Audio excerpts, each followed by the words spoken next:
না না, প্রথম অভিযোগ তো আমার হয়েছে x sports minister Arup Biswas, তারপরে কাউন্সিল ওনারই রিলেটিভ জুই বিশ্বাস, এবং আরও কিছু আমলা প্লাস পুলিশের এগেনস্টে যেহেতু কেস, তখনকার এক্স ডিজি, তখন মানে এখনকার এক্স ডিজি রাজীব কুমারের এগেনস্টও রেখেছি আমরা। প্রথম তো মাঠে ইনক্লুশনের জন্য আমরা দিয়েছি। সেকেন্ডলি যে উনি যে গাইড জড়ি করে আমার থেকে 20-22 হাজার টাকা 22,000 টিকিট নিয়েছিলেন, আমার মনে হয় উনি সেই টিকিটগুলো হয়তো কোথাও বিক্রি করেছেন, এটাও আমার মনে হয়। প্লাস আরও উনি আমাকে অনেক 5-10 হাজার টিকিটের জন্য আমাকে হুমকি দিয়েছিলেন, শুধু টিকিটের জন্য না, প্লাস অ্যাক্সেস কার্ডের জন্য আমাকে হুমকি দিয়েছিলেন স্পোর্টস মিনিস্টার অরূপ বিশ্বাস। এবং জুই বিশ্বাসও ইনডাইরেক্টলি আমাকে হুমকি দেওয়া হয়েছিল যে ওনাকে অ্যাক্সেস দিতে হবে।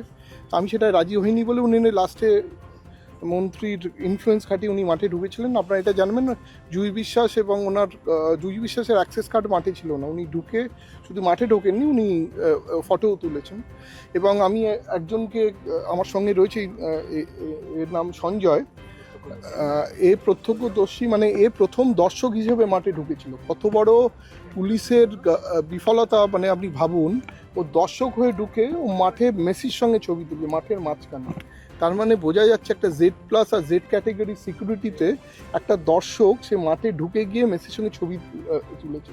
ওর মতন কম করে 150-200 লোক এরম মাঠে ঢুকেছে। ও বলছে ও প্রত্যক্ষদর্শী, ও নিজেই দেখেছে যে এরম করে মাঠে ঢুকেছে, এবং ওর কনসিয়েন্সে লেগেছিল যে আমার মতন একটা লোক যে একটা ইভেন্ট এত বড় করেছে, তার উপর যে ইনজাস্টিসটা হয়েছে, ও আমাকে অনেক দিন ধরেই বলছিল। তখন আমি বললাম ঠিক আছে, আমি যেদিনকে এফআইআর করবো সেদিন তুই থাকিস।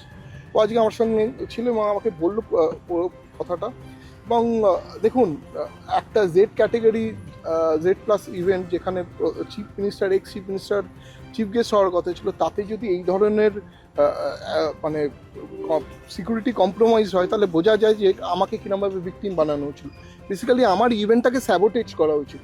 আর যে এত দর্শক যারা মাঠে এসেছিল তারা কেন দেখতে পায়নি? কেন শো ফ্লোতে অরূপ বিশ্বাস ছিল না, শো ফ্লোতে অনেক আমলারা ছিল না, শো ফ্লোতে উনি ওনার ফ্যামিলি মেম্বারদের ছবি তুলেছেন, তারাও ছিল না। এই যে মাঠে ঢুকে আর এত লোক ঢুকলো, এই যে অরূপ বিশ্বাসের এত সিকিউরিটি গার্ড, এত ইউটিউবার কী করে ঢুকলো? তার মানে আমার যে প্রোগ্রামটা উনি ডিরেল করবেন বলেই উনি এইটা করেছেন, আমি মানে স্যাবোটেজ করেছেন। এবং পুলিশ, যেখানে আমি ডিজিকে 4 দিন আগে ইভেন্টের গিয়ে আলাদা করে বলে দিয়েছিলাম যে মাঠে লোক ঢোকবার চান্স আছে, সিপিকে বলেছি, জয়েন্ট সিপিকে বলেছিলাম, ওনারা তার মানে মন দেননি। কেন, আমি যখন ওনাকে অ্যাক্সেস কার্ড দেওয়া বন্ধ করেছিলাম, উনি তারপরে আমাকে হুমকি দিয়েছিলেন মাঠটা আমার, আমি দেখে নেবো। আমি যেই অ্যাক্রেডিটেশন কার্ডটা দিয়েছি, আমার কোনো লোক উইদাউট আইডি কার্ড ছিল না মাঠে, এবং মাঠে আমার পিআর আর আমার 2-3 জন টিম ছাড়া মাঠে কেউ ঢোকেনি। বাকি লোক হলো বাইরের লোক এবং অরূপ বিশ্বাসের লোক, এবং স্পোর্টস ডিপার্টমেন্টে, সল্টলেক ডিপার্টমেন্টে অনেক পুলিশের লোক ঢুকেছে, তাদের ফ্যামিলিরা ঢুকেছে। আমরা সব আইডেন্টিফাই করছি একটা একটা করে। এখন ইনিশিয়ালি এনাদের জন্য নামে কেস করেছি, এরপর আরও কেস করবো। এফআইআরে আপনি মেন অভিযোগটা কি করলেন? মানে আপনি তো মানহানির মামলা করবেন বলছেন। হ্যাঁ, মানহানির মামলাটা তো কোর্টে করতে হবে, মানহানির মামলা এফআইআরে হয় না।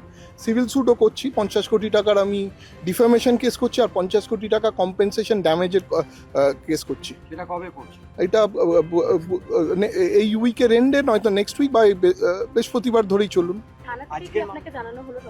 ওনারা গ্রহণ করেছেন, ওনারা লফুলি যেগুলো আনে, ওনাদের সিনিয়র টিমের সঙ্গে কথা বলবেন, ওনারা দেখবেন, ওনারা আমাকে রেসপন্স করবেন বলেছেন। এখন ওনারা গ্রহণ করেছেন কমপ্লেনটা। দ্য সহজ পাঠ, সহজ কথা, সঠিক তথ্য।